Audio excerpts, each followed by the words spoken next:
probably good to let them know who we are. Yeah. We're going to talk to you guys about, and it's been a lifelong lesson. I mean, I feel like I'm always remembering this, but sometimes in certain moments I forget and I resist reality. There are things that I don't have control over, and I resist that they're not going a certain way. But I always realize, I'm like, there's no power in that.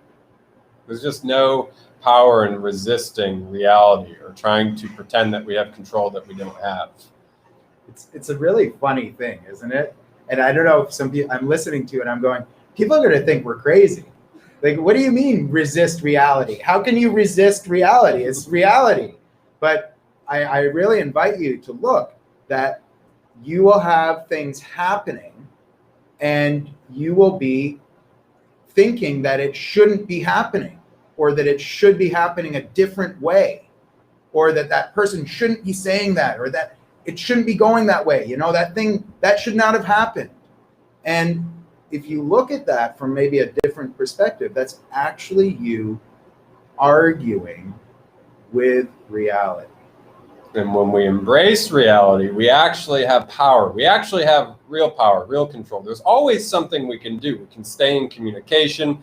We can follow up. There's things we can do in our court. But when we relinquish the resistance, we also relinquish the frustration that wants us to force an outcome. And people don't respond to force. I mean, people respond to genuine human nature. So when we let go of resistance, we actually have the power to make a difference. You know, we live in this reality, I think, which is we experience the reality as being cause and effect. And so we're always looking at, like, if I do this, what will it cause over there? And, you know, it's really interesting because sometimes it's not cause and effect, but it's more about the energy overall and who you're being and what you're putting out there. Nathan and I were really worried about getting this payment for this thing. And then we kept moving and we just kept working forward and realizing that we can trust what's going to happen. And next thing we know, we receive an email that it's all going to be worked out. But I really have it that email wouldn't have showed up if we hadn't have kept going. See, what most people do is when something seems to be counter what we want, or as Nathan said, you know, it's out of our control, we tend to tighten down. We think if we lock things down and really exert our will, our strength, like our dominance, our will, that we're somehow going to force it to work the way we want to. And I don't know about you all. It doesn't work. But you ever notice when you're in that flow and it just seems like everything's like working and it's almost effortless? Well, it's not necessarily like surrender, but that's where the power is, the juice, when you actually have the freedom to live your life and to accept things for the way that they are and the way that they're not. So, you know, I want to bridge this conversation. You just said something so interesting. Can I add to it? Yeah, go ahead. Well, so what you're saying is, like, so when you're not, so like what I heard in there is, like, so when you have a commitment that's bigger than your attachment, then you keep finding new ways to fulfill on that commitment. But when you're attached to something and like it has to look that way, right? Like, I don't know, even silly thing as lunch. Like, I've gone to lunch before and I was like, I have to have a sandwich this way. And because they didn't have it that way, I was really upset, even though they had the same ingredients that they could have put together a different way.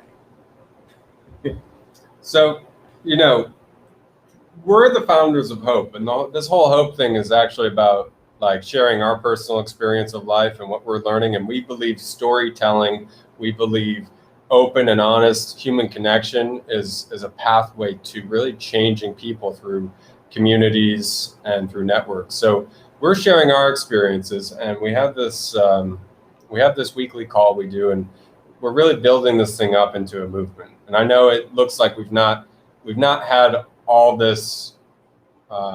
We haven't had a great sense of movement. We've not really, had a big launch yet. Well, we're preparing a launch, and we want to invite you to come. We want to invite you to come and share your story, to share your message. We're building a platform where people can share their stories, where people can inspire other people with hope, with their own message. So we have a social platform, and it's joinhopenow.com.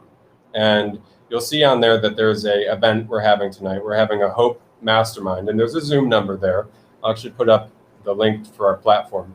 If you go to joinhopenow.com, you can join us, and we're just having a presentation and a conversation about building this platform for hope, where people can share their message of hope with the world.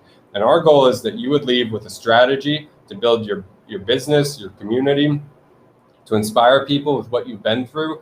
Whatever it is that your message is, we're building a platform that you have access to people in the world through partnership, through media syndication, and through strategies that we're seeing that really work right now. So, go to that link. Well, I'll put the direct link in the comments below, and we're looking forward to meeting or to seeing you tonight. Anything you want to share? Really, just following up on Nathan. Yeah, I can't wait to see all of you there tonight with us. Awesome. Well, hope you guys are blessed, and we'll talk soon. Take care.